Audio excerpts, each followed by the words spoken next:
खुदावंद यीशु मसीह की कुछ खबरी के बारे में सुनेंगे कि कैसे पैदाइश से स्टार्ट हुआ और कैसे मत्ती की अंजील में ये कुछ खबरी पूरी हो रही है। तो चले मेरे अजीज बहनों, मेरे अजीज भाई, जिसके पास बाइबल है, खुदा का कलाम है, वो यशायाह की किताब को खोलेंगे। यशायाह की किताब, उसका 9 बाब और उसकी 6 आयत को पढ़ेंगे। बाइबल मुकद्दस कोई नहीं लाया। यशायाह की किताब, उसका 9 बाब और 6 आयत।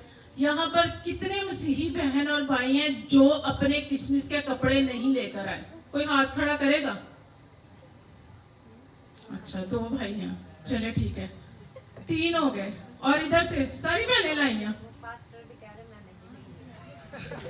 भाई जान थोड़ी आप वैसे ही खुदा के चमकते हुए सितारे होते हैं, आप तो वैसे ही चमकते रहते, नए कपड़ों की जरूरत नहीं होती आपको। लेकिन यहाँ पर जितने बहन और भाई हैं, मेरे ख्याल से इन 2 भाइयों के अलावा सभी अपने ना क्रिसमस के कपड़े लाए हैं। तो देखिए, बाइबल साथ कोई भी नहीं लाया। देखो केहो जो शहजादे ते शहजादियां बैठे हैं, साड़ी शान की है, ऐ पाक कलाम साड़ी पहचान है।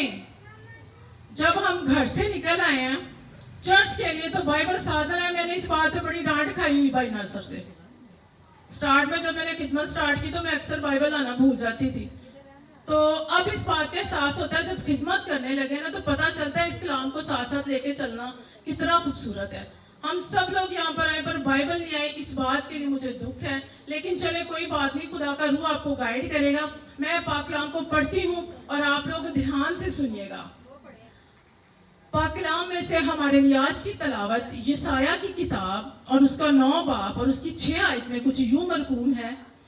इसलिए हमारे लिए एक लड़का तवल्लद हुआ और हमको एक बेटा बख्शा गया और सल्तनत उसके कांधे पर होगी और उसका नाम अजीब, मुशीर, खुदाए कादिर, अब्दियत का बाप और सलामती का शहजादा होगा। आयत याद है? वेरी गुड, अच्छी बात है, आयत आपको याद है। क्या होगा? सलामती का शहजादा। तो मेरे अजीज बहनों, मेरे अजीज भाइयों, मैंने ये बात आपको कही थी कि मसीह खुदावंद कोई शख्सियत, आम शख्सियत नहीं थी। वो अजल से अबद तक और शुरू से लेकर आखिर तक रहने वाले हैं। ये हमारा ईमान है इस बात पर, क्योंकि वो वाहिद ऐसी हस्ती है जो मुर्दों में से भी जी उठा, बगैर बाप के पैदा हुआ।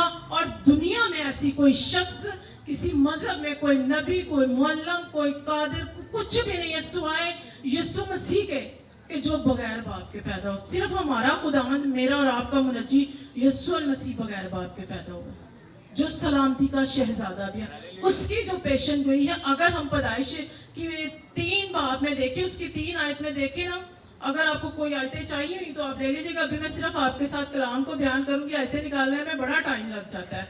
और वैसे भी है, मेरी शहजादियां और शहजादे तो वैसी बाइबल नहीं लेकर आए, आप सुन ही लें। और देखिए तीसरे बाब में क्या कहता है? वो कहता है कि खुदा कहता है, अब्लीस को कहता है कि मैं औरत की नस्ल में से एक ऐसी शख्सियत को पैदा करूंगा जो तेरे सर को कुचलेगी और तू उसकी एड़ी पे काटेगा। ये था यीशु मसीह की पैदाइश के तीसरे बाब में। स्टार्ट में ही यीशु मसीह जैसे गुनाह हुआ, उसकी आमद की पेशन गोई हो गई। इब्राहिम से वादा किया गया यीशु मसीह के बारे में था। इब्राहिम को खुदा ने कहा कि देख इब्राहिम, तू गिन सकता है तो आसमान के सितारे गिन सकता है तो रेत के जरे गिन, मैं तेरी औलाद ऐसी बनाऊंगा। मैं तेरी औलाद इतनी ब्रोमंद कर दूंगा कि अगर तू आसमान के सितारे गिन सकता है, तू रेत के जरे गिन सकता है, तो गिन ले। ये अब उस इब्राहिम में से किसने पैदा होना था? दाऊद की नस्ल से हम, मेरे और आपके मुनज्जी यीशु मसीह ने पैदा होना था। उसकी भी पेशन गोई देखते हैं हम, ये भी पैदाइश की किताब में। और अभी जब मैंने यशायाह का सहीफा पढ़ा तो उसमें भी हमने क्या देखा? वो फरमाते, बाइबल मुकद्दस फरमाती है, इसलिए हमारे लिए एक लड़का तवल्लद हुआ और हमको एक बेटा बहनों की आवाज नहीं आ रही। हमको एक बेटा किसको बख्शा गया है? हमें बख्शा गया। कितनी बरकत वाली बात है। ये भी पेशन गोई किसकी है? यीशु मसीह के बारे में है कि हमें एक बेटा बख्शा गया है। आज हमारे कोई बच्चे को छेड़ दे, कोई गाली दे, मार दे, हम बर्दाश्त नहीं करते। और उसने अपना बेटा भेजना था जमीन पर, जिसकी आज हम खुशखबरी सुन रहे हैं और हमने सुनानी भी है आगे। उसने अपना बेटा कुर्बान होने के लिए भी दिया था। जो अजीब मुशीर खुदाए कादिर अब्दियत का बाप सुलह और सलामती का शहजादा है। शहजादा बादशाह के बेटे को कहते हैं, और वो बाप का बेटा था, वो शहजादा बनकर आया था, मेरी और आपकी निजात के लिए आया था। अगर हम यहूदियों की किताब देखें तो उसमें बेशुमार यहूदियों की किताब में ज़बूर अंजील तो नहीं, ज़बूर तौरात में अगर हम देखें तो उसमें यीशु अल मसीह की पेशन गोई के बारे में बड़ा कुछ लिखा हुआ है, भरी पड़ी है यहूदियों की किताब। लेकिन जब उन्होंने कबूल नहीं किया तो खुदा ने क्या किया, उसने हमें बेटा बख्श दिया। जब उन्होंने कबूल ना किया तो वो बेटा आज हमारे लिए है, आज वो सारी उम्मत के लिए है, हर एक कौम, हर एक कबीले के लिए आया है। और मेरा ख्याल है कि क्रिसमस जो है हर एक मुल्क में मनाया जाता है। वाहिद ये इवेंट है जो अमेरिका, इंडिया, पाकिस्तान, पूरे वर्ल्ड में बड़ी कसरत से मनाया जाता है। मेरे और आपके यीशु मसीह की पैदाइश को मनाया जाता है, क्योंकि उसकी पेशन गोई, जैसे ही जमीन पर गुनाह आया उसकी खुशखबरी आ गई कि वो एक बेटा भेजेगा जो हमें उसके गुनाहों से, जो हमें हमारे गुनाहों से निजात देगा। एक ऐसी शख्सियत आएगी जो लंगड़ों को चलाएगी, एक ऐसी शख्सियत आएगी जो लूलों को हाथ देगी, और एक ऐसी शख्सियत आएगी जो अंधों को आंखें देगी, कोई एक ऐसी शख्सियत आएगी जो मुर्दों को जलाएगी, और एक ऐसी शख्सियत आएगी जो कहेगी, ए गुनाहगार उठ और अपनी चारपाई उठा, तेरे गुनाह आज से माफ हुए। हालेलुया। ये किसके बारे में थी? यीशु मसीह के बारे में थी। ये सारी पेशन गोइयां थी पुराने अहदनामा में। और ऐसे ही जब हम मत्ती की अंजील और उसका 2 बाब में देखते हैं, आए हम मत्ती की अंजील और उसका 2 बाब निकालते हैं। जी मैं पढ़ूं? खुदावंद के जिंदा, पहले हमने ये सीखा है पुराने अहदनामा में ये सारी पेशन गोइयां हैं, और ये पेशन गोइयां कैसे पूरी होती हैं हमारी जिंदगी में। जब हम अनाजील को पढ़ते हैं तो उसमें खुदावंद का कलाम क्या फरमाता है। मत्ती की अंजील उसका 2 बाब और उसकी पहली आयत से ही मैं पढ़ूंगी। जब यीशु हेरोदिस बादशाह के जमाना में यहूदिया के बैतलहम में पैदा हुआ तो देखो कई मजूसी पूरब से यरूशलेम में ये कहते हुए आए, यहूदियों का बादशाह जो पैदा हुआ है वो कहाँ है, क्योंकि पूरब में उसका सितारा देखकर हम उसे सजदा करने आए हैं। हम उसे सजदा करने आए हैं। कितनी खूबसूरत बात है। और ये सुनकर हेरोदिस बादशाह और उसके साथ यरूशलेम के सब लोग घबरा गए, और उसने कौम के सब सरदार कायनों और फकीयों को जमा करके उनसे पूछा कि मसीह की पैदाइश कहाँ होनी चाहिए। पाक कलाम के पढ़े सुने जान पर खुदा की बरकत हो, खुदा का शुक्र हो। मेरे अजीज बहनों, इसमें और अजीज भाइयों, इसमें हम क्या देखते हैं, इसमें मजूसियों का भी जिक्र है, इसमें हेरोदिस का सितारे का भी जिक्र है। इस आयत में अगर हम देखें तो उन सारी शख्सियत का जिक्र है जिनको मैं अभी बयान करना चाहूंगी आप लोगों के साथ। हेरोदिस बादशाह जो था, मैं थोड़ा सा टाइटल इसके बारे में आपको बताऊंगी कि हेरोदिस बादशाह जो यीशु को मरवाना चाहता था, 2 साल के बच्चों को उस दौर में मरवा रहे, वो क्यों मरवाना चाहता था। आज तक हमने ये जरूर सीखा सुना कि वो उसने 2 साल के बच्चे मरवाए। क्यों मरवाए? क्योंकि उसको अपने इस टाइटल से बड़ी मोहब्बत थी। वो खुद तो रूमी ना था, ना ही वो यहूदी था, लेकिन रूमियों की हुकूमत होने की वजह से उसने क्या किया था, रूमियों ने उसको यहूदियों पर बादशाह मुकर्रर कर दिया था। और बादशाह जब मुकर्रर किया तो यहूदी उसको बादशाह नहीं मानते थे हेरोदिस को। वो उनको ये पता था कि हमारे लिए एक बादशाह आने वाला है। उनकी किताब, उनके सहीफों अंबिया की किताब में लिखा हुआ था, लेकिन वो ये नहीं जानते थे कि बादशाह कौन सा। बादशाह तो आ चुका था, और वो उसको हेरोदिस को भी वो अपना बादशाह नहीं मानते थे। लेकिन हेरोदिस को अपने इस टाइटल से इतनी मोहब्बत थी कि उसने अपने इस टाइटल के लिए अपने 2 बेटों को मरवाया, अपनी बीवियों को 2 को मरवाया, और इसके अलावा उसने अपनी सास को भी मरवा दिया, क्योंकि वो बादशाह का टाइटल छोड़ना ही नहीं चाहता था। और इसी टाइटल और इसी वजह से उसने जब सुना मजूसी उसके पास जब खबर लेकर आ रहे हैं तो वो डर गया, वो घबरा गया। असल में वो डर गया था, गुस्से में आग भगोला हुआ, और वो कहते हैं कि यार तो अगर ये बादशाह आ गया तो मेरी तो सल्तनत खत्म हो जाएगी। और उसने जब मजूसियों को देखा कि मजूसी वापस नहीं आए तो उसने उस टाइम का हिसाब लगाते हुए कि मजूसी इतने अरसा पहले मेरे पास आए तो इस दौरान में अगर पैदा होने वाला बच्चा है तो वो 2 साल का होगा, उसने इस डर से 2 साल के बच्चे ही मरवा दिए।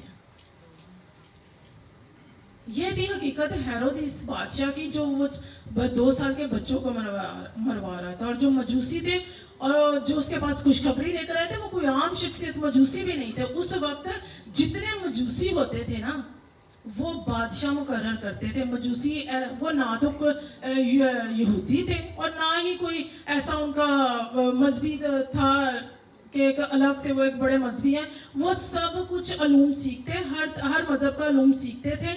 और जो मजूसी होते, जब बादशाह मुकर्रर किया जाता तो उसके बारे में उनसे पूछा जाता। जब मजूसी कहते तो बादशाह सल्तनत पर आता था, बादशाह तब मुकर्रर होता था, उसको हुकूमत तब दी जाती थी जब मजूसी इजाज़त देते थे।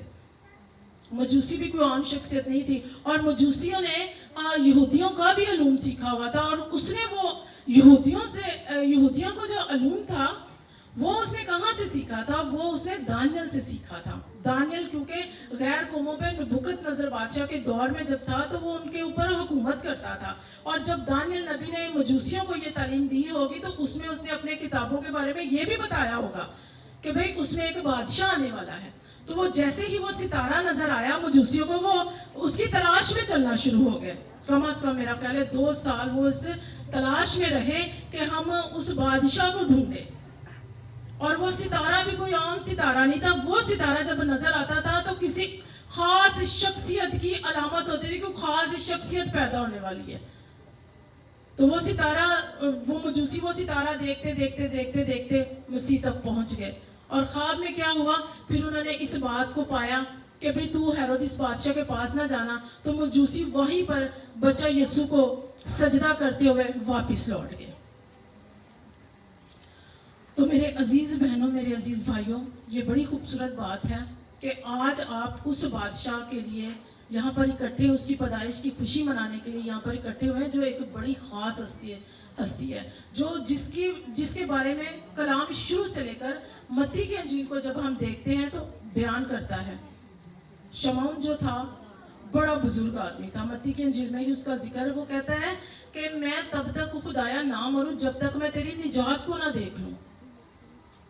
मैं तब तक खुदाया ना मरूं जब तक तेरी निजात को ना देख लूं। और जैसे ही वो मसीह खुदावंद को देखते, 8 दिन का मसीह खुदावंद होता है, उसके पास लेकर जाते हैं। तो जैसे ही वो मसीह को देखता है तो वो क्या कहता है कि खुदावंद मैंने तेरी निजात को देख लिया। हालेलुया, कितनी खूबसूरत बात है कि वो क्या कहता है कि खुदावंद मैंने तेरी निजात को देख लिया, अब तो मुझे लेके जाना तो ले भी जाओ। बहुत से लोग नबी इस शख्सियत का इंतजार कर रहे थे, जो इसकी गवाही दे रहे थे, जिन्होंने इसके बारे में बहुत कुछ बयान किया हुआ था। पाक कलाम में पेशन गोइयां थी उसके बारे में कि वो एक ऐसी शख्सियत है जो हमारे गुनाहों को उठा ले जाएगा। और वो मजूसी जो थे ना, वो बादशाह के पास इसीलिए गए थे, वो ये सोचते थे कि शायद वो बादशाह है, ये सितारा हमने किसी बादशाह का देखा है तो वो किसी बादशाह के महल में पैदा होगा। लेकिन देखे वो आपके और मेरे लिए खाकसार बन के आ गया। जमीन पर वो ऐसे आया कि चरनी में, जहां पर जानवरों का चारा था, सिर्फ इसलिए कि वो अगर किसी बहुत आला शख्सियत के घर पैदा होता तो शायद हम उसको इस तरह एक्सेप्ट ना करते, हम उसकी कुर्बानी को ना जान सकते। उसने अपने आप को सिलेंडर कर दिया सिर्फ मेरे और आपके गुनाहों के लिए। और वो ये चाहता है कि आज भी अगर हमारी जिंदगियों में कोई ऐसा गुनाह, कोई ऐसी तब्दीली अगर हम लाना चाहते तो वो हमारी मदद करेगा। वो तो आया ही गुनाहगारों के लिए। नेकों को, तबीब को, एक बात होती है कि तंदुरुस्त को डॉक्टर की जरूरत नहीं होती, बीमार को तबीब की जरूरत होती है। हम यहाँ पर जितने लोग हैं, मेरा नहीं ख्याल कि किसी की भी जिंदगी क्लियर होगी। आज भी अपने आप को खुदावंद को दीजिए, वो आपके लिए कुर्बान हो चुका है और बड़ी बड़ी कुर्बानी उसने दी थी।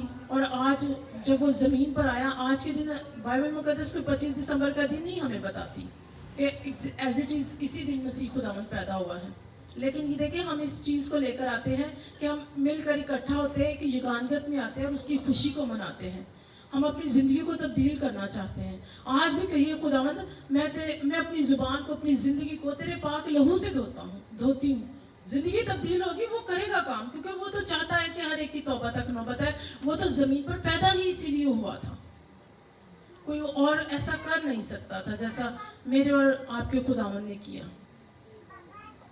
तो आज वक्त है, फिर वक्त नहीं मिलेगा। जब इस दुनिया से कूच कर जाएंगे या बहुत सी किसी ऐसी बीमारी में घिर जाएंगे जब हमारे पास वक्त नहीं होगा, तो फिर मौका भी नहीं होगा। आज मौका है, खुदा ने तंदुरुस्ती दी है, अकल दी है, हिकमत दी है, अपने आप को तब्दील कीजिए। ज़िंदगी का कोई भरोसा नहीं। अक्सर हम सुनते हैं कि वो तो रात को बिल्कुल ठीक था और आज सुबह उसकी मैयत पड़ी होती है, फिर मौका नहीं मिलता, खुदा मौका नहीं देता।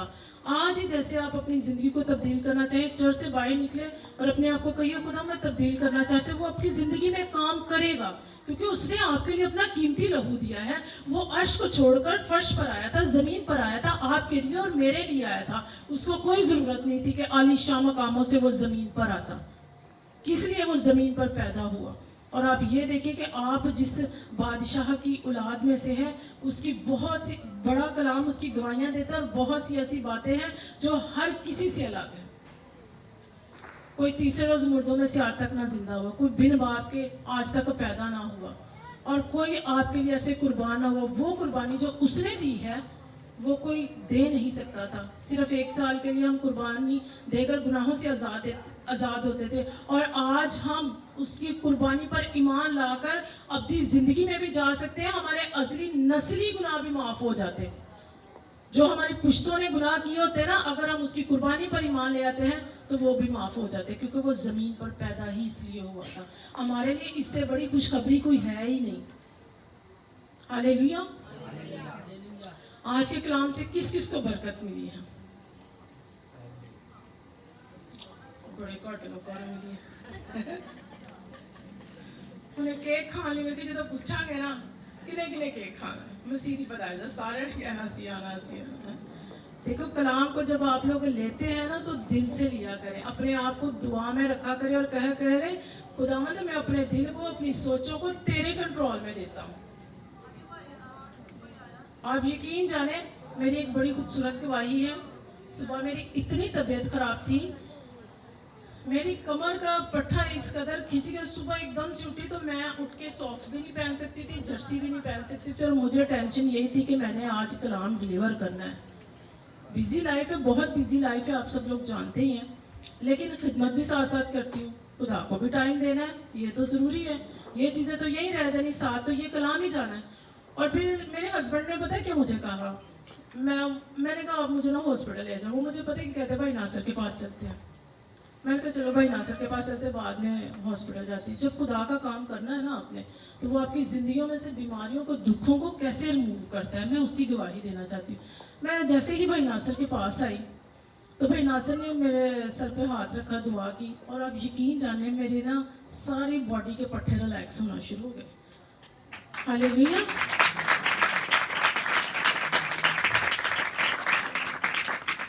जैसे ही मेरे पूरी बॉडी के पट्टे रिलैक्स हो रहे हैं, मेरे हस्बैंड मुझे पूछ रहे कैसा फील कर रहे हो। मैंने कहा हाँ मैं काफ़ी बेहतर फील कर रही हूँ। और 1 घंटे के अंदर अंदर आप यकीन जाने कि मुझे पता भी नहीं था 10% मेरी पेन रह गई थी। इतना खुदा ने काम किया। जब हम खुदा के कलाम को इस तरह से लेते कि खुदावंद मैंने तेरा काम करना है, तूने मेरे लिए कुर्बानी दी है तो मैं तेरे लिए हूँ, हम सब उसके जलाल के लिए बनाए गए हैं मेरे अजीजों। और आज से ही अगर जैसे मसीह खुदावंद आपकी ज़िंदगी में, आज ही अगर आप वो चर्च आए तो उसको कहे कि खुदावंद तू आज ही मेरे लिए पैदा हुआ, आज इस बात की खुशी कि मैं अपनी ज़िंदगी को तब्दील करना चाहता हूँ, मैं अपने आप को तुझे देना चाहता हूँ, तू मेरी मदद कर, तेरा रूह कुदस मेरी रहनुमाई करे। तो वो करेगा, क्योंकि उसके सारे वादे हाँ के साथ है। हालेलुया। पाक कलाम के पढ़े सुने जान पर खुदा की बरकत हो, खुदा का शुक्र हो। शुक्रिया।